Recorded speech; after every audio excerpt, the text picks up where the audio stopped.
Amen. Amen. You guys may be seated. And while you're sitting down, look to the person beside you and say, what you do is important. Go ahead, tell somebody, what you do is important, but the way you do it is just as important. What you do is important, but the way that you do it, how you approach it, the thing that you do, the way that you accomplish it is just as important as what you're doing. And so my prayer is today for us is I believe that there's some in between our first experience and second experience and those who are watching online as well. There's going to be some that are set free from this. Some of us in here need to get above some things that have been dragging us down. And maybe that's you. It's time to get above some things that's been dragging you down. And so I want us to be able to look at that together. If you have your Bibles, you can turn to 1 Samuel in the Old Testament. We've been kind of going through this story for the past couple of weeks now. And as we reflect back on where we've been, we started with talking about being anointed. Like initially, God's hand has to anoint us to be upon us as a Christ follower. If Christ lives within me, then therefore I am anointed, right? God's hand is on me because he lives in me. And so we understand the significance of that. And then we talked about ability, how we all have abilities, different gifts that God has given us that we need to tap into. And then last week, we even talked about our passion, the thing that we live out, the being passionate about what we do, expressing our passion. David was passionate. In fact, we talked about how passion is something we need, but it's also something we have to protect, because the same passion that helped David defeat Goliath was also the same passion that helped David commit adultery. And so therefore we have to guard ourselves with our passion, and we have to align it in the direction that God wants us to go as we use our passion to do what God's called us to do. And this morning we're going to continue in this series as we talk about the way that we do it. How do we move forward when we know, what we're doing, and as God's called us to, we know God's hand's upon us, we feel his presence, but how do we do it? Because some of us may be approaching it or handling it the wrong way. And you'll see what I'm talking about when we get to that in just a moment. But David has no idea what's ahead of him for the day. He wakes up for another day. He's been tending the sheep. He's been faithful doing the things that he's been faithful doing, right? He's a part-time shepherd. He's a part-time harpist. He does these different things, and he wants to do them well. He has no idea what's ahead of him. Sometimes you wake up and have no idea what God's going to put in front of you for the day, and you have to be ready for it. God may bring some of us a word today that may help you a few days from now or a few weeks from now, that you'll be reminded of this. And so it's important for us to look at this together. Maybe this is something that you're going to store and make a deposit in for later on when things come up, for you to be able to help handle the situation. Maybe some of you, you're right in the middle of it this morning.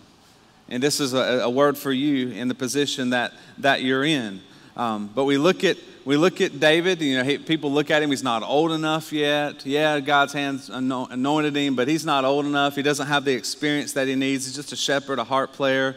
And all he's doing is he wakes up and his father sends him to take some cheese and bread to his brothers. We looked at this last week. He was passionate even in the small things, taking the cheese, taking the bread to his brothers. And when he gets there, he hears the rumors about Goliath.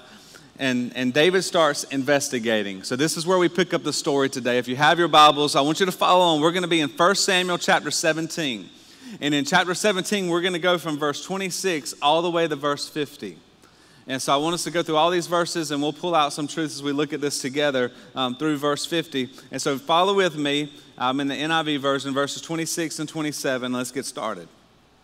David asked the men standing near him, "What will be done for the man who kills the Philistine and removes this disgrace from Israel? Who is this uncircumcised Philistine that he should defy the armies of a living God?" They repeated to him what they had been saying and told him, "This is what will be done to the man who kills him." So they've told him this is what will happen. You'll get the king's wife or the king's daughter as your wife. You'll get the taxes taken care of and all of those things. And he's not really concerned with that. His deal is the passion stirring up within him. And he's like, somebody's got to do something about this disgrace. Somebody needs to step up and take action here. What will be done? How do we need to handle this? And they repeated and told him, this is what will be done for the man who kills him. David had only been out there a few hours. These people had been in battle for 40 days. As I said, sometimes we need outside perspective because we get in the middle of it for so long, we begin to feel defeated, or we begin to feel like this is just the way things are going to be. Until someone from the outside comes and sees the perspective and says, oh no, things need to be much different than this. You've settled. Look to somebody beside you and say, don't settle. Tell somebody, don't settle. That he's only been out there a few hours and he's already ticked off. He's like, somebody needs to do something. Somebody needs to remove this disgrace from Israel. Be reminded of this. The enemy always attacks God's anointed. The enemy is looking to attack what God anoints. And if you have a great destiny ahead of you, then you need to get used to the battles that are going to come along with it. Because anything that God anoints is going to attract the enemy to come and try to distract or to attack.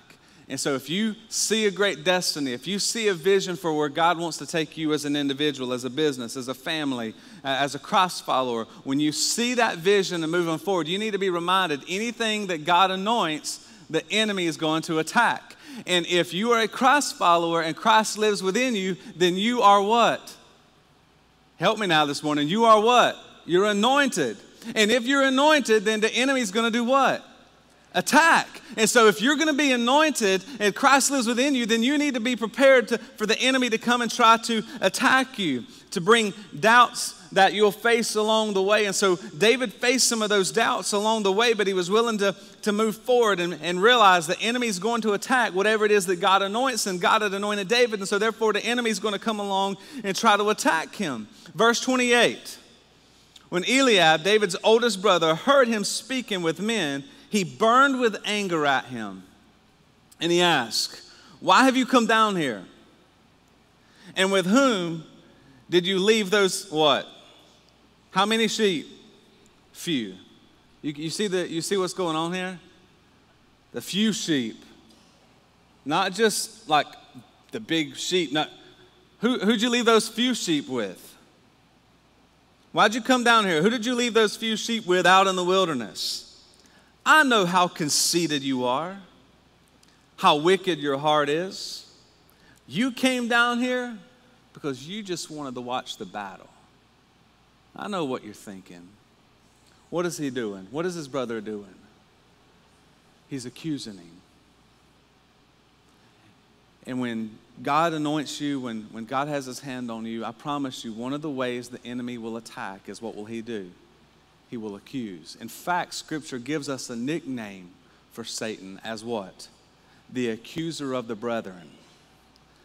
He's an accuser. So what is the first thing David faces? Is accusation. Someone that wants to come along and to accuse him. And who is it that's accusing him? His brother. His brother's the one that's accusing him. David's being accused by the very one that he came to serve. That's how the enemy works oftentimes, even to those closest to us. David's going, he's following his father's assignment to go give the bread and the cheese, go check on them, let me know, give me a report, bring it back, tell me how things are going. And he's being accused by the very one that he goes in to serve. Verse 29, you can imagine some of your siblings. If you've got siblings, how many of you have ever gotten a knockdown drag out with a sibling before? Raise your hand. All right, if you won, keep your hand up. I'm kidding, don't do that. But every one of us, right, to have brothers and sisters, at some point you're going to get in this. And so you can imagine maybe you've been the one who's said this, or maybe your sibling is the one who said this. But look at verse 29. What have I done? How many of you ever, what have I done? Can't I even speak? I remember when our kids were little, I kid you not, Braden talked so much that Briggs never got a word in. In fact, for a while, we thought Briggs may have like a speech problem. We're like, man, Briggs won't talk. But what we realized was Braden was doing all the talking and wouldn't allow Briggs to respond. And then later on, if Briggs needed anything, Braden would just take it to him. So Briggs was like not even walking. He was just like, hey, this is like a palace. Everything's handed to me and I don't have to say anything. But he says, hey, what have I done? Can I even speak as your brother? Can I even say anything? You can imagine the tension that's there. David got to the battlefield and his oldest brother got angry. He's accusing him of being conceited and he's accusing him of having a wicked heart. David could have tried to defend himself and explain himself and pull out the piece of paper and say, this is what Dad told me to come do. This is what I'm doing. I'm here not because I wanted to be here, but I'm here because Dad told me I had to come. He could have went in so many different directions with that. But yet he chose to respond differently. Look at verse 30. He turned away to someone else and brought up the same matter again. And the men answered him as before. You know what? He said, hey, I'm not here to argue with you. You want to call me conceited? You want to say I got a wicked heart? You want to try to accuse me? I'll just go to your supervisor. You're not in charge of this. I'll find someone else to go talk to. And what was he willing to do? This is important. This is what I want you to get. And in verse 30, those first 4 words, he then what? Turned away. Some of you are in the middle of some battles that you have no business trying to fight. And there has come a point where you're willing to just turn away and be willing to make the turn. And you're like, yeah, but they're calling me wicked. They're calling me out. They're saying that they're the enemies. They're accusing me. That's what the enemy does. And at some point, you have to be willing to turn your back to that. And he's willing to turn and find someone else. He turned away to someone else and he brought up the same matter again. He's persistent. And the men answered him as before. He's going to find out how to get around this. He's like, I'm not gonna argue. I'm not gonna go down to that level. I'm just gonna turn and I'm gonna keep on moving forward. Once you learn to turn, then you can deal with the accusations of the enemy. But when you try to go face to face and toe to toe with accusations, you're gonna lose every time. Because all it's doing is bringing you down to that level. Does that make sense? You have to be willing to turn. You said, yeah, but they're calling out my character. They're calling out, this, and they're calling out that. I'm telling you it. And for me personally, this is hard. When someone makes an accusation, to not want to go knock on their door and go stand and say, hey, I know you said this. What's up? But to be willing to say, I don't have time to go to that level. I've got to stay where I'm at. And to turn from it and allow God to work on my behalf, because if you belong to Jesus, you have a strong defender who fights on your behalf. And there's a different way to be able to approach this battle. The enemy will always have an accusation that threatens our ability to follow God. Always. There's always going to be accusations. Look to somebody beside you and say, you're always going to be accused. Go ahead, tell somebody. Because it's, in one way or another, you're going to be accused. Now, you can always play, you can always respond and say, oh, woe is me. I'm being accused of this. Or you can turn your back to it and say, ain't nobody got time for that, right? Nobody got time for that. I gotta turn and I got to keep moving forward. I can't listen to that. Who do you think you are? Listen, we all have Eliabs in our life. And when you're anointed, when you're trying to do what's right, and you're trying to raise your family the right way, and you're trying to make wise decisions, and you're trying to benefit our community with business and growth and help the community in whatever direction it may be, I promise you there's going to be accusers that come along the way. And when they do, you have to be willing to make the turn and say, I'm not going to give that any attention.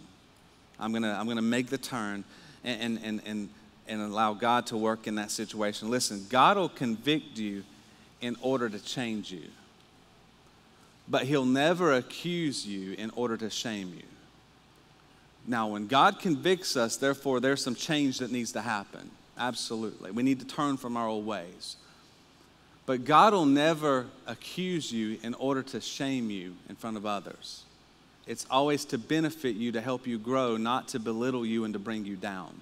And so when there's conviction, it's not to accuse us and to shame us, but when there's true conviction, there's things that we've really done wrong we need to repent of. It's not that you need to turn and rebel, but it's the fact when God's the one doing the convicting, then therefore we need to listen and respond.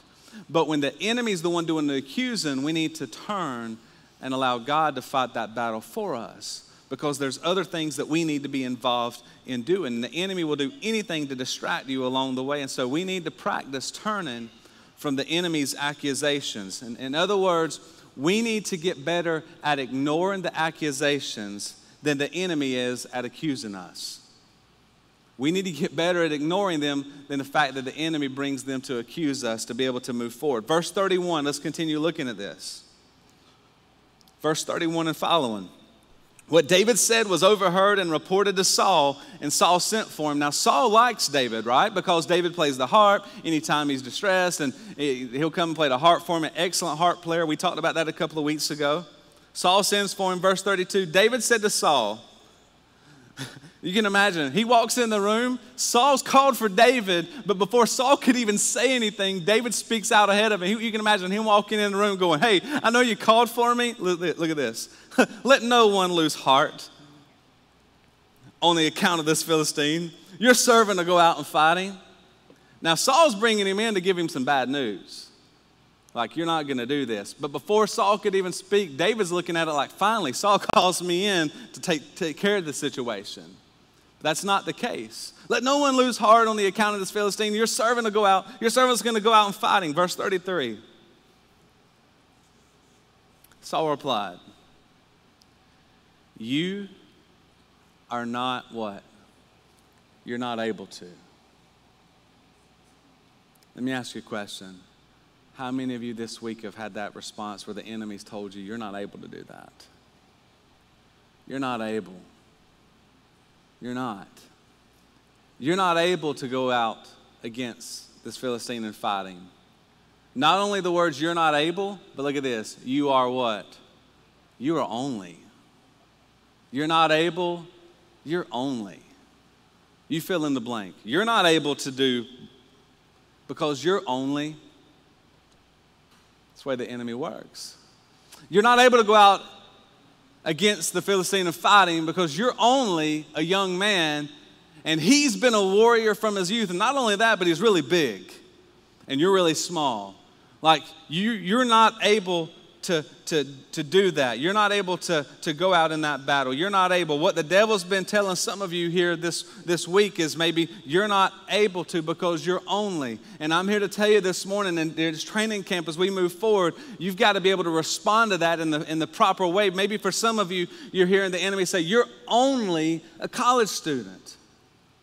You can't make a difference. You're only a middle school student. You can't make a difference. I beg to differ. I saw 200 kids singing Waymaker this past week at the flagpole. 200 kids early in the morning singing worship together at the school. You're you're only a middle school student. You can't do this. You're a single mom. You can't do this. You're in too much debt to be able to start giving of your resources. You can't do this. You can't make a difference. You can't do this. You're divorced. You can't do this. You don't even have a job. You can't hold down a job. You can't do this. You can't. Some of you have been hearing that for a while. And what's that doing? Write this down. It's belittlement. David goes to battle, and first, his brothers, what does his brothers do? His brothers accuse him. Brings accusation. Number two is belittlement. You can't do this. You're only a young kid. You can't do this. After David turned away from his brothers, now here he is in front of King Saul, and he's belittling him, saying that you can't fight Goliath. You can't do that. And here's the problem. Here's what we struggle with. Accusation speaks against your character, but belittlement speaks against your ability. When someone accuses you, they're saying that they're accusing your character of who you are, but belittlement starts getting into their ability, which hurts a lot of us when our ability is challenged, like you can't do this. I remember a couple of years ago, I was at one of the gyms here, and I was trying to show my kids that I could still do a backflip. And they're like, oh, Dad, you can't do that. And I'm like, okay. And I get out there on that trampoline, and I do a backflip, and the first time I do it, I have a video somewhere of this, I landed on my head. And then I had to go see Dr. Ryan Burns the next week to get adjusted and for a couple of days. But then when I landed on my head, I got right back up and did it again. I was like, I'm going to prove I have the ability to do it. Don't question my ability. Some of you like that. You want to turn it into fire and burn. And you're like, oh, no, don't say I can't do something because I'm going to show you differently. So when someone attacks they accuse us, they attack our character, but then belittlement goes even more into attacking our ability to be able to do something. And here's what we need to look at. A lot of what Saul was saying is true. Was Goliath huge? Absolutely. Was Goliath trained since he was a young youth? Absolutely. Was David little? Absolutely. Everything that he's saying to an extent is true. So when you hear something that's true, hey, you are divorced. Hey, you do come from a broken family. Hey, you are adopted. Hey, you have no money in the bank. Hey, you are a college student. Hey, on and on and on and on. There's some truth to it. And truth sometimes hurts when we begin to look and say, you know what, I am broken. I do come from a messed up family. I don't have that ability. You're right. And if we're not careful, we'll buy into the lies. And we'll become defeated. A lot of what Saul was saying is correct. How do we overcome that? Verse 34 through 37. But David said to Saul, your servant's been keeping his father's sheep. Oh yeah, hey, when a lion or a bear came and carried a sheep out from the flock, you know what I did? I went after it. I struck it. I rescued the sheep from its mouth. And when it turned on me, I seized it by its hair and I struck it and I killed it. Your servant has killed both the lion and the bear. This uncircumcised Philistine will be like one of them because he has defied the armies of the living God. The Lord who rescued me from the paw of a lion and the paw of a bear will rescue me from the hand of this Philistine. Saul said to David, go and the Lord be with you. Like, how do I respond to that? You go ahead and you go. May the Lord be with you. Now, here's where I think a couple of weeks ago we talked about this. This is where I think Saul began to think, man, you know what? Everything David's ever been a part of has been with excellence. When he takes care of the sheep, it's been with excellence. When he played the harp for me, it's been with excellence. If he says he can fight, it's probably going to be with excellence. So I'm gonna let him do his thing. And he tells him, he says, go, may the Lord be with you.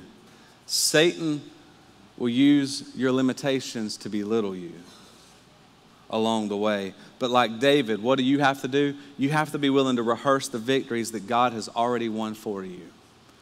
And constantly, I have to be reminded of the victories where God has won on my behalf and fought those battles for me. I have to be reminded, and I have to rehearse those over and over in my mind to prevent from being belittled by maybe the limitations that are ahead of me. And though it is always wise to heed the advice of God-given wisdom, we need to listen to God-given wisdom. And then at the same time, and if we know if God's calling us to do something, we have to go do it. But David said to Saul, maybe it's for you, but Benji, but you fill in your name. That's what you need to say back to the enemy. It doesn't matter, you've heard this before, but it doesn't matter how big your giant is because of how big your God is. And when God's on our side, He's able to overcome the giants in our life. And after all, the bigger our battle is, the bigger the blessing has the potential to be. Therefore, we have to pursue it and recite over God's faithfulness in our life and the things that He's done for us. And I promise you, if God's brought you this far, He's not done with you. Look to somebody beside you and say, God's not going to leave you where you're at right now. Tell somebody, God's not going to leave you where you're at right now. He's not. Verse 38 and following. Then Saul dressed David in his own tunic. He put a coat of armor on him with a bronze helmet on his head. David fastened the sword over the tunic and tried walking around because he was not used to them. I cannot go in these, he said to Saul, because I'm not used to them. Sometimes people will try to get you to fight battles the way they want you to fight them. So he took everything off, and he took his staff in his hand, and he chose 5 smooth stones from the stream. He put them in his pouch in the shepherd's bag, and with his sling in his hand, he approached the Philistine. Verse 41. Meanwhile, the Philistine, with his shield bearer in front of him, kept coming closer to David, which is exactly what the enemy wants to do. Verse 42. He looked David over and saw that he was little more than a boy, glowing with health and handsome, and he despised him. And he said to David, am I a dog that you come at me with sticks? And the Philistine cursed David by his gods. Verse 44. Come here, he said. I'll give your flesh to the birds and the wild animals. What was David facing at this moment? What was the enemy doing? He was provoking him. He's been accused. He's been belittled. And now he's been provoked. Come, you come fight me. Goliath was what? He was an infantryman. He fought with sword. However, David didn't fight with sword. Saul tried to give him a sword, and he said, no, that's not the way I roll. I'm a slinger. I'm going to throw a stone, and I'm going to take care of it. I don't need no sword. You let me handle this battle the way that I handle this battle. And so David approached him, but he approached him on his own terms. He approached him in the way that he knew how to approach him. And meanwhile, Goliath shouted to David. What was he saying to him? Come here. Get closer. Why did he want David to get closer? Because if David got close enough, he would have annihilated David. Because that was his skill. I'm telling you this morning, the enemy is telling some of you, come here. Come just a little bit closer. Why? Because if you get close enough, the enemy can annihilate you. And for some of you, you're tempted by the fact that you're being provoked to get a little bit closer, when in fact you need to what? You need to turn. And you don't need to get any closer, because you don't fight your battles from there. You fight them from a different perspective. And he's willing to go into battle, and he keeps his distance. Likewise, that's how the enemy works. Will always provoke us to come down to his level so he can destroy us. You see, that's the problem. You can love God and say, you know what, I love God with all of my heart, but yet still raise your family in the wrong way. Why? Because of the way that you're doing it. You can love God with all of your heart, but still make some mistakes with your finances and be broken in debt. Why? Because maybe the way we've been doing some things. By the way, we have a great financial class right now on how to save and how to budget that's going on. We have a great class going on with parenting. We have a class going on right now for books of the Bible, learning for discipleship and studying Ephesians. Maybe for some of us, you can love God all you want. And maybe you're struggling with some health-related issues due to your lifestyle, because it's how you approach it, the things that you're doing.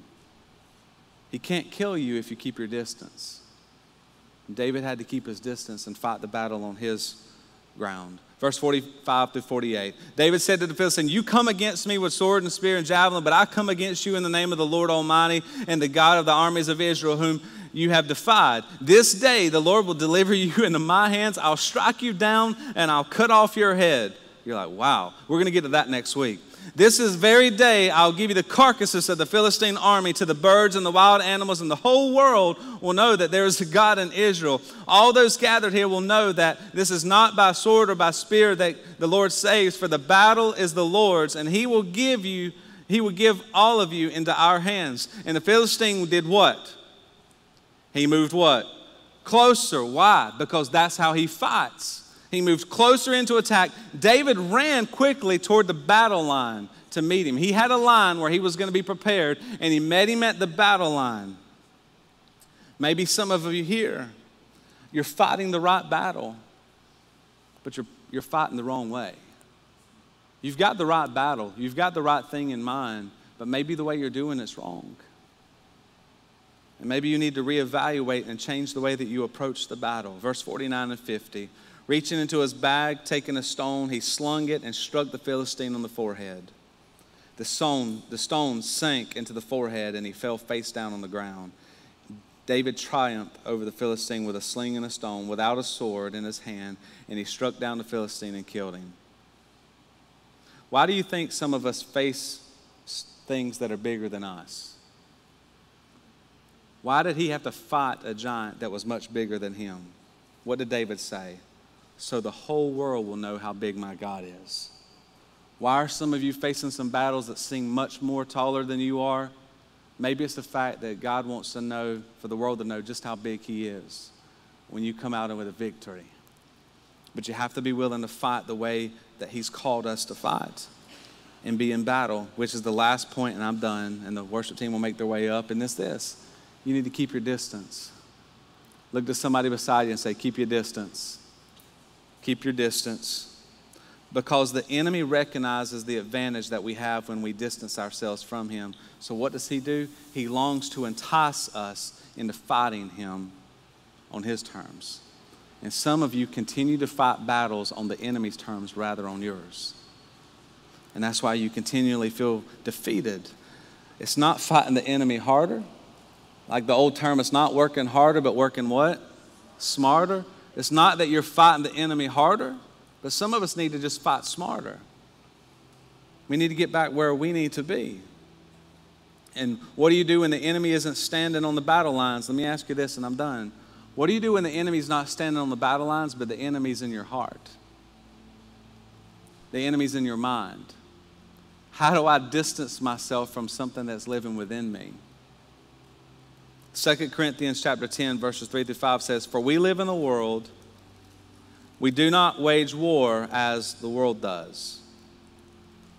The weapons we fight with are not the weapons of this world. On the contrary, they have divine power to demolish strongholds. We demolish arguments and every pretension that sets itself up against the knowledge of God. And we take captive every what? Thought, and make it obedient to Christ. We have to be willing to take captive those thoughts that are in our mind. Take captive those thoughts that we're struggling with and make them obedient to Christ. And I think Christ set the perfect example for us. Jesus is on the cross. He's just about to breathe his last breath. And what does the enemy say? Come down from there.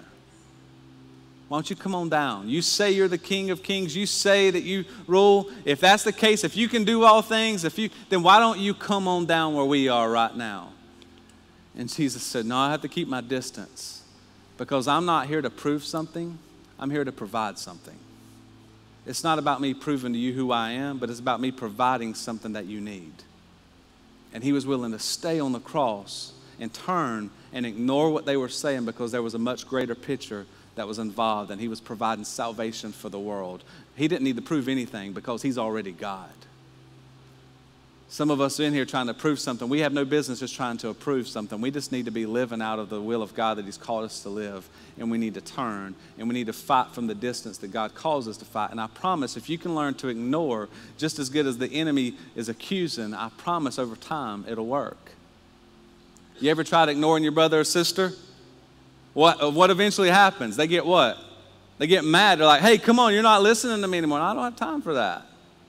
And eventually they move on because they realize you've already declared victory in that area. With every head bowed and every eye closed, Father, I pray for every individual that's here, Lord, that we would trust in you with every part of our lives, Lord, that when the accuser comes, when we feel belittled, Father, when we feel like someone's coming against us, Lord, instead of trying to fight toe-to-toe and mouth-to-mouth and word and battle back and forth and argue, Father, that we would come to a point when the enemy accuses that we would simply turn and fight the battle on our terms and what you've gifted us with the ability to do, Father, and allowing you to work on our behalf. And Lord, when we face those trials, when we face those times where we feel like the waves are 10 feet high and we're 2 feet tall, and we feel like we're about to get crushed, help us to be reminded maybe perhaps the battles are that big because you want the world and those around us to know just how big you are when we overcome them. Father, help us to fight in the way that you've called us to fight. Help us to work on our approach in the way that we do things in our home, the way we do things as a Christ follower, that we would have the right approach. And Father, know that you're here with us and that you'll meet with us again. And maybe we woke up from a battle that we lost, but Lord, you're here again to work with us in the next day. And we trust in you and all that you've done for us. For it's in Jesus' name alone we pray.